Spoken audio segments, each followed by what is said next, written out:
फ़िरौन ने जब हज़रत आसिया रज़ियल्लाहु ताला अन्हा के जिस्म की खाल उतारना शुरू की तो देखें अल्लाह ने क्या मुआजिज़ा किया। फ़िरौन तारीख़ में वो ज़ालिम बादशाह गुज़रा है जिसने खुदाई का दावा किया था, बनी इसराइल को ग़ुलाम बनाकर उन पर बड़े जुल्म किए थे। अपनी बांदी हज़रत मशाता और अपनी बीवी हज़रत आसिया रज़ियल्लाहु ताला अन्हा के साथ रोज़ाना रात को बिस्मिल्लाहिर्रहमानिर्रहीम। नाज़रीन, वो फ़िरौन जिसका ज़िक्र कुरान पाक में मिलता है, जो हज़रत मूसा अलैहिस्सलाम के दौर में पाया जाने वाला फ़िरौन था। फ़िरौन बदबख्त का ताल्लुक़ कबीला क़िब्तिया से था और इसकी उम्र 400 साल थी। और इस 400 साल की उम्र में ना तो वो कभी बीमार हुआ और ना ही कभी उसके सर में दर्द हुआ और ना ही कोई दुश्मन उस पर गालिब आ सका। उसका चेहरा तांबे की तरह चमकता था, इसी वजह से यहूदी उसको कबूस कहा करते थे। फ़िरौन बादशाह बनने से पहले मेहनत मजदूरी और तिजारत किया करता था। एक दिन ये मेहनत मजदूरी से तंग आकर बाज़ार की तरफ निकला और वहाँ पर उसकी मुलाकात हामान से हुई। देखते ही देखते इन दोनों बदबख्तों की मुलाकात दोस्ती में बदल गई। अगरचे दोनों मलऊन काम की तलाश में शहर की तरफ रवाना हो गए और इन दिनों शहर में खरबूजों की खरीदो फरोख्त का काम ज़्यादा था। इस तरह ये दोनों बदबख्त एक खरबूजे वाले के पास गए और उससे काम मांगा। चुनांचा उस वक्त उस खरबूजे वाले ने इन दोनों से कहा, मेरे खरबूजे ले जाओ और बाज़ार में जाकर फ़रोख्त कराओ। जब ये माल तुम दोनों फ़रोख्त कर लोगे तो मैं तुम्हें खाने के लिए कुछ दे दूँगा। उस वक्त खरबूजे वाले की ये बात सुनकर फ़िरौन ने हामान से कहा कि तुम यहीं ठहरो और मैं ये खरबूजे ले जाता हूँ और बाज़ार में फ़रोख्त करके आता हूँ। चुनांचा ऐसा ही किया गया। फ़िरौन वो खरबूजे लेकर शहर की तरफ चला गया और वहाँ जाकर फ़िरौन ने दुकानदारों से खरबूजे ख़रीदने का कहा तो उस वक्त दुकानदारों ने फ़िरौन से कहा, हम तो सौदा उधार पर ख़रीदते हैं और फ़रोख्त करने के बाद उसकी रकम अदा करते हैं और यहाँ का यही दस्तूर है। चुनांचा दुकानदारों की ये बात सुनकर फ़िरौन कुछ देर के लिए खामोश हो गया और फिर उसी वादे पर वो सामान फ़रोख्त करके वापस चला आया। वापस आकर खरबूजे के मालिक से कहा, मुझे यह काम अच्छा नहीं लगता। इतना बोलकर फ़िरौन वहाँ से चला गया। अब फ़िरौन को किसी अच्छे काम की तलाश थी जिसकी वजह से फ़िरौन ज़्यादा से ज़्यादा मालो दौलत और रुपया पैसा कमा सके। इसके बाद फ़िरौन बादशाह मिस्र के दरबार में चला गया और उसकी खिदमत में जाकर दरख्वास्त पेश कर दी कि मैं बहुत दूर से आया हूँ, मैं बहुत गरीब हूँ और मुझे किसी काम की तलाश है और मैं खाने पीने से भी आजिज़ हूँ। बराए मेहरबानी अपनी सल्तनत मिस्र के इसी शहर में बतौर फिदवी मुझे कोई काम दे दिया जाए और इस ग़ुलाम को इस जगह पर मामूर फरमा कर सरफराज किया जाए। चुनांचे उस वक्त फ़िरौन की ये बात सुनकर मिस्र के बादशाह ने कहा कि तू कौन सा काम चाहता है। चुनांचा बादशाह की बात ये सुनकर फ़िरौन ने कहा कि मुझे मिस्र के कब्रिस्तान के दरोगी दे दी जाए और उसके बदले में कुछ रकम फ़िदवा के तौर पर शाही ख़जाने में जमा करवाया करूँगा और बाकी रकम अपने पास रखा करूँगा और मेरी इजाज़त के बगैर मिस्र के इस कब्रिस्तान में कोई भी मुर्दा दफन ना होगा। ये बात सुनकर उस वक्त के बादशाह मिस्र ने फ़िरौन को मिस्र के कब्रिस्तान की दरोगी दे दी। चुनांचा इस तरह मिस्र के कब्रिस्तान की दरोगी मिलते ही फ़िरौन बहुत खुश हुआ और खुशी खुशी जाकर कब्रिस्तान के दरवाजे पर बैठ गया और इंतज़ार करने लगा कि अब कौन आएगा जो अपने मुर्दे को कब्रिस्तान में दफन करेगा। नाजरीन, अल्लाह के हुक्म से ऐसा हुआ कि उसी साल मिस्र में एक वबा फैल गई जिसकी वजह से मिस्र के बहुत सारे लोग मरना शुरू हो गए। फ़िरौन ने जब ये देखा तो उसने हर लाश के बदले उनके वारिसों से एक एक सोने का दिरहम लेना शुरू कर दिया और उसके बाद कुछ ही दिनों में फ़िरौन के पास बहुत सारी दौलत जमा हो गई और फ़िरौन अमीर हो गया। इतना ज़्यादा मालो दौलत इकट्ठा हो जाने के बाद फ़िरौन ने सोचा क्यों ना मिस्र के तमाम कब्रिस्तान को अपने अंडर में किया जाए। लिहाजा फ़िरौन ने ऐसा ही किया। फ़िरौन ने वक्त के बादशाह को बहुत सारे पैसे दे दिए और मिस्र के तमाम कब्रिस्तान की दरोगी भी अपने ज़िम्मे ले ली। चुनांचा इस तरह फ़िरौन कब्रिस्तान के दरोगी के ज़रिए बादशाह मिस्र के ख़जाने में बहुत सा रुपया जमा करवाता और फ़िरौन के इस अमल से बादशाह मिस्र बहुत खुश होता और बादशाह मिस्र फ़िरौन को प्यार और इज़्ज़त देने लगा। चुनांचा इसी दौरान अल्लाह के हुक्म से ऐसा हुआ कि उस वक्त मिस्र का वज़ीर मर गया और चूँकि फ़िरौन उस वक्त बादशाह मिस्र का बहुत ज़्यादा करीब बंदा बन चुका था, लिहाजा मिस्र के बादशाह ने फ़िरौन ही को मिस्र का वज़ीर मुकर्रर कर दिया। इक़्तिदार मिलते ही फ़िरौन इक़्तिदार के नशे में बदमस्त हो गया और उसने अपने बदबख्त और दोस्त हामान को भी अपने पास बुलवा लिया। उस वक्त फ़िरौन अपने दोस्त हामान से कहने लगा कि मैं चाहता हूँ कि मैं खुदाई का दावा करूँ और सारी मखलूक मुझको खुदा माने और मेरी इबादत करे। फ़िरौन की ये बात सुनकर हामान बहुत हैरान हो गया और हामान फ़िरौन से कहने लगा कि अगर तू खुदाई का दावा करना चाहता है तो सबसे पहले बनी इसराइल की तमाम मखलूक को अपने हाथ में ले ले और उनके दिल में अपनी मोहब्बत पैदा कर। हामान की ये बात सुनकर फ़िरौन ने हामान से कहा कि ऐसा करने के लिए आखिर ऐसा क्या किया जाए और ये लोग इस तरह अब मुझे अपना खुदा तस्लीम करेंगे। क्योंकि उस वक्त तमाम लोग हज़रत यूसुफ़ अलैहिस्सलाम और हज़रत याकूब अलैहिस्सलाम के दीन पर थे और किस तरह वो लोग अपने दीन को छोड़कर फ़िरौन को अपना खुदा तस्लीम करते। उस वक्त फ़िरौन ने अपने दोस्त हामान से इसके बारे में कोई तदबीर निकालने का कहा। फ़िरौन की ये बात सुनकर हामान कुछ देर के लिए सोचता रहा और फिर ये तदबीर निकाली कि बादशाह मिस्र से ये दरख्वास्त की जाए कि मैं चाहता हूँ कि मिस्र के तमाम लोगों की तमाम तर ख्वाहिशात मुफ्त में पूरी की जाएं और उन लोगों के तमाम तर अखराजात मैं अपनी जेब से अदा करूँगा और जो लोग जो चीज़ भी हासिल करना चाहें वो मुफ्त में हासिल कर सकते हैं। चुनांचा उस वक्त बादशाह मिस्र ने फ़िरौन की ये बात सुनकर उसकी ये दरख्वास्त कबूल कर ली और 1 साल के लिए तमाम मिस्रियों को ये रियायत फराहम कर दी और फ़िरौन ने 1 साल में होने वाले तमाम तर अखराजात की रकम हामान के हाथों बादशाह के ख़जाने में जमा करवा दी और पूरे मिस्र में यह ऐलान करवा दिया गया कि इस साल ख़जाना रियायतों में पर दस्तयाब है। हमने अपनी तरफ से तमाम अखराजात की रकम बादशाह मिस्र के ख़जाने में जमा करवा दी है और मज़ीद 2 साल के अखराजात की माफ़ी के लिए हमने दरबार आला में दरख्वास्त की है और वो भी कबूल हो गई है। चुनांचा फ़िरौन की ये बात सुनकर मिस्र के तमाम लोग बहुत खुश हुए और मिस्र के तमाम लोगों ने फ़िरौन की तरक्की के लिए खूब दुआएं की।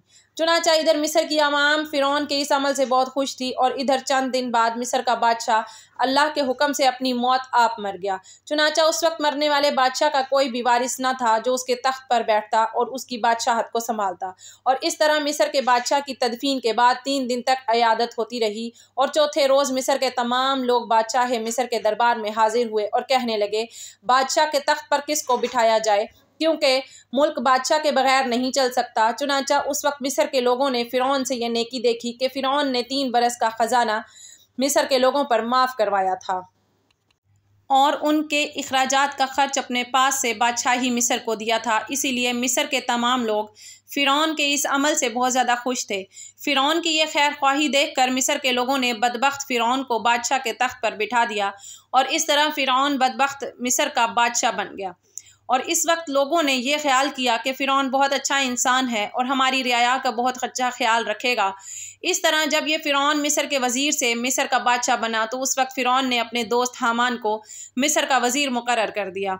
फ़िरौन मिस्र का बादशाह बनते ही अपने दोस्त हामान से कहने लगा कि अब पूरे मिस्र में हमारी बादशाही है, हम जो चाहें वो कर सकते हैं। उस वक्त फ़िरौन ने उनसे कहा कि अब कोई ऐसी तदबीर निकालो जिसकी वजह से मिस्र के तमाम तर लोग मुझे खुदा मानने लगें और मेरी इबादत करने लगें। उस वक्त हामान बदबख्त ने फ़िरौन को ये मशवरा दिया कि जितने भी उलमाए दीन जो तदरीस का काम कर रहे हैं वो सब के सब दीन की तदरीस को ख़त्म कर दें और लोगों के दरमियान इस्लाम की तबलीग का सिलसिला बिल्कुल ख़त्म कर दिया जाए ताकि आहिस्ता आहिस्ता तमाम लोग अपने दीन से दूर हो जाएं और अपने दीन से बेखबर हो जाएं और आइंदा आने वाली नस्ल दीन से बेखबर और जाहिल पैदा हो। चुनांचा हामान की ये बात सुनकर फ़िरौन ने फ़ौरन ये हुक्म जारी कर दिया और मिस्र के अंदर दर्सो तदरीस का ये सिलसिला ख़त्म कर दिया गया और फ़िरौन ने मिस्र के अंदर ये हुक्म जारी कर दिया कि कोई भी शख्स मिस्र में दर्सो तदरीस ना करे वरना उसको कत्ल कर दिया जाएगा। फ़िरौन बादशाह का ये हुक्म सुनते ही दर्सो तदरीस का ये सिलसिला ख़त्म कर दिया गया और मिस्र के लोगों ने बिल्कुल पढ़ना लिखना छोड़ दिया। चुनांचा इस तरह दर्सो तदरीस का सिलसिला ख़त्म होने के बाद वक्त गुजरता गया और वक्त के साथ साथ तमाम लोग जाहिल बन गए और इल्म से दूर हो गए और अपने हकीकी खुदा अल्लाह ताला को बिल्कुल ही भूल गए। उस वक्त मिस्र के लोगों की ये हालत हो गई कि वो जानवरों की तरह जाहिल बन गए। उस वक्त फ़िरौन ने तमाम मिस्र के लोगों को ये हुक्म जारी किया कि मिस्र के तमाम लोग अपने अपने घरों में बुत बनाकर उसको सजदा किया करें और उसकी पूजा किया करें। चुनांचा फ़िरौन का यह हुक्म पाते ही एक कौम जो उस वक्त कसीर तादाद में थी उन्होंने बुतों की पूजा करना शुरू कर दी और आहिस्ता आहिस्ता ये बुत परस्ती बढ़ती चली गई और ये सिलसिला सालों तक जारी रहा।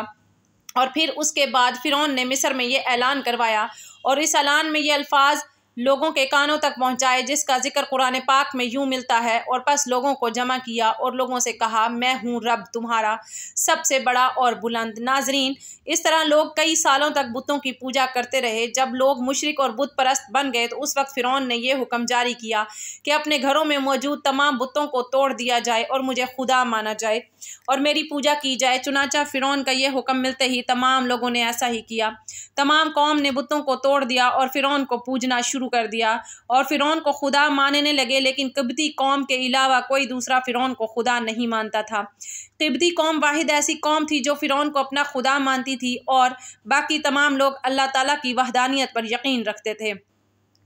और अल्लाह ताला को अपना खुदा मानते थे। इसी वजह से फ़िरौन किब्तियों पर बहुत मेहरबान था और बनी इसराइल के मुसलमानों पर तरह तरह के जुल्म व सितम किया करता था।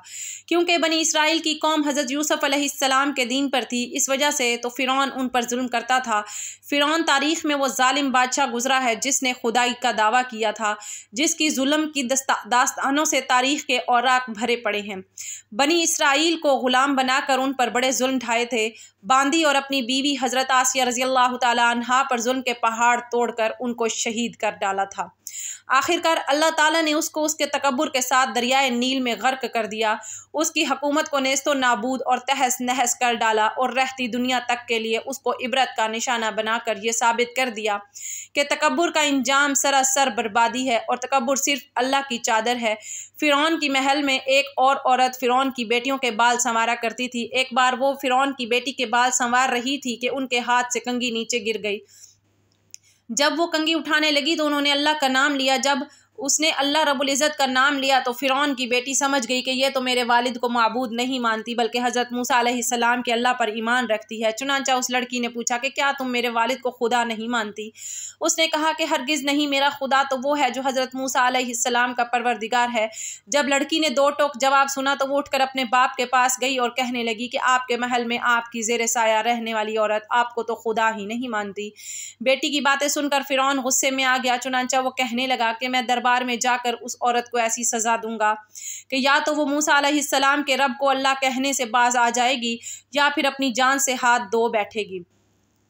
अब जब फ़िरौन अपने दरबार में पहुंचा तो उसने उस औरत को अपने पास बुलवाया और कहने लगा कि देखो भाई, तू मूसा अलैहिस्सलाम के अल्लाह को अल्लाह कहना छोड़ दो।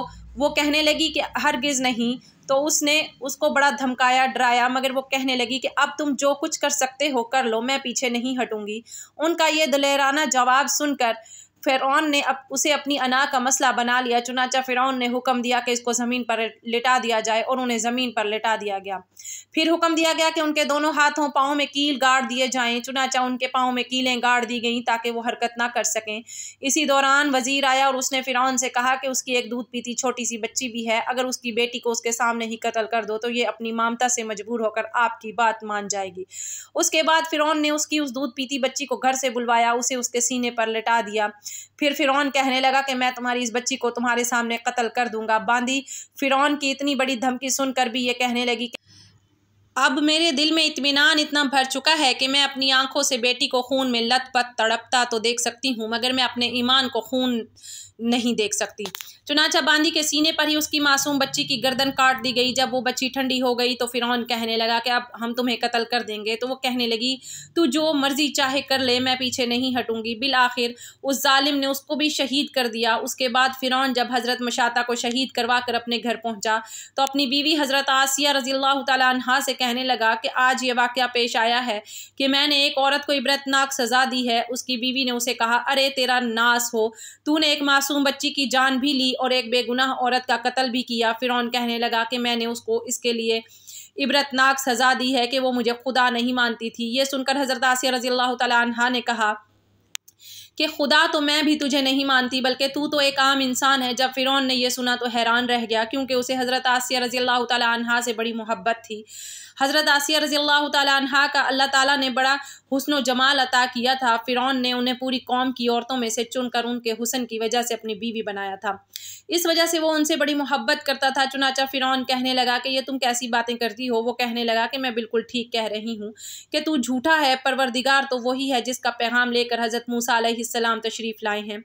फ़िरौन ने यह बात सुनी तो उसे बहुत गुस्सा आया, लिहाजा कहने लगा कि मैं तुम्हारा भी वही हशर कराऊंगा जो मैंने मशाता का किया है। वो कहने लगी, तू जो चाहता है कर ले, मेरे साथ मेरा परवरदिगार है। अब मैंने ये फैसला कर लिया है कि मैं अपने परवरदिगार को कभी नहीं छोड़ सकती, अलबत्ता तेरी हर चीज़ को लात मार सकती हूँ। जब उसने ये बातें सुनी तो वो फिर दरबार आया और उसने फिर से लोगों को जमा किया और कहने लगा कि देखो ये कितनी बड़ी साजिश हो गई है। मूसा अलैहिस्सलाम ने मेरी बीवी को भी बहका लिया है। आज मैं उस औरत को या तो मार डालूंगा या फिर वो अपनी बात से हट जाएगी। चुनांचा उसने हज़रत आसिया रज़ियल्लाहु ताला अन्हा को गिरफ्तार करवा लिया। एक वक्त था कि वो मलका थीं और उनके इशारे पर नौकर चाकर भाग भाग कर काम किया करते थे।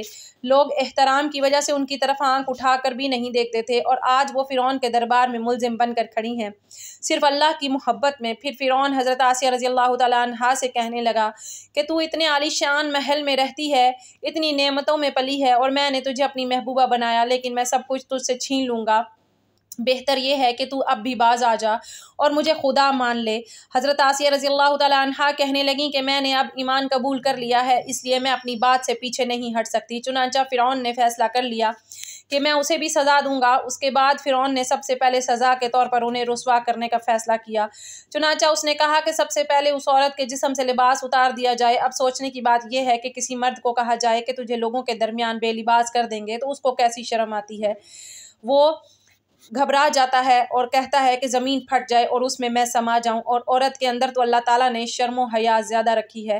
फ़िरौन ने उनके जिस्म से लिबास उतरवा दिया और वो कैसी सूरत हाल का शिकार हुई। एक तरफ ईमान है और दूसरी तरफ इम्तिहान है, लेकिन वो डटी रहीं। फ़िरौन ने कहा, अच्छा अगर अब भी नहीं मानती तो मैं तुझे इस तरह का अजाब दूंगा। चुनांचा फ़िरौन ने कहा कि उसका मुँह मेरे महल की तरफ करके लेटा दो ताकि आखिरी वक्त भी निगाहें उसके मेरे महल पर लगी रहें और उसके जहन में ये बात रहे कि उन नेमतों को ठुकरा कर जलील ख्वार होकर मैं मर रही हूँ। लिहाजा उन्हें फ़िरौन के हुक्म के मुताबिक लिटा दिया गया। उनके हाथों और पैरों में लोहे की कीलें गाड़ दी गईं ताकि वो हिल ना सकें। उसके बाद फिर उसने लोगों को बुलाकर कहा कि इनके जिस्म से खाल उतार दो। उस जालिम ने जिंदा के जिस्म से खाल उतरवा दी, वो भी औरत नाजुक बदन, मगर वो उसको बर्दाश्त करती रहीं। उन्हें अल्लाह के नाम पर तकलीफ दी जा रही थी, इस तरह उनके जिस्म से खाल को अलग कर दिया गया। अल्लाह की शान देखें कि वो अभी भी जिंदा थी, मगर जिस्म जख्म बन चुका था। फ़िरौन का दिल अब तक ठंडा नहीं हुआ था। चुनांचा वो कहने लगा, मिर्चें लाओ और उसके पूरे जिस्म पर मिर्चें छिड़क दो। हज़रत आसिया रज़ियल्लाहु ताला अन्हा के जिस्म पर मिर्चें डाल दी गईं तो वो मछली की तरह तड़पने लगीं। इस तड़पने की हालत में उन्होंने अल्लाह ताला के हुजूर एक दुआ मांगी कि ए अल्लाह, फ़िरौन का महल सामने है और वो ये कहता है कि हमने तुम्हें इस महल से निकाल दिया, आज के बाद तुम इस महल में नहीं जा सकोगी। इसीलिए ए अल्लाह, मुझे इस महल के बदले जन्नत में तेरे पास एक घर चाहिए और मुझे फ़िरौन और उसके अमल से निजात अता फरमा। अल्लाह ताला ने उसी हाल में उनको शहादत के मर्तबे पर फाइज फरमाया और जन्नत में हुजूर अकरम सल्लल्लाहु अलैहि वसल्लम की ज़ौजा मोहतरमा बना दिया। नाजरीन, माजी में लोगों ने कैसी कैसी कुर्बानियाँ देकर अपने ईमान को बचाया है। जुल्म की पहाड़ सह लिए लेकिन ईमान का सौदा न किया। हर बातिल ताकत से टकरा गए लेकिन अल्लाह को नाराज़ न किया। आज गए गुजरे दौर में हमसे बहुत छोटी कुर्बानी मांगी जाती है। क्या हम इतने एहसान फरामोश और इतने गए गुजरे हो गए कि 5 वक्त भी नमाज भी ना पढ़ सकें। अल्लाह ताला हमें अमल की तौफीक अता फरमाए, आमीन। नाजरीन, अगर आपको आज की हमारी ये वीडियो पसंद आई है तो हमारे इस्लामी और इस्लाही चैनल को सब्सक्राइब करें और हमारी वीडियो को लाइक और शेयर कर दें। अल्लाह हम सब का हामी और नासिर हो। जज़ाकिल्लाहु खैरन कसीरा।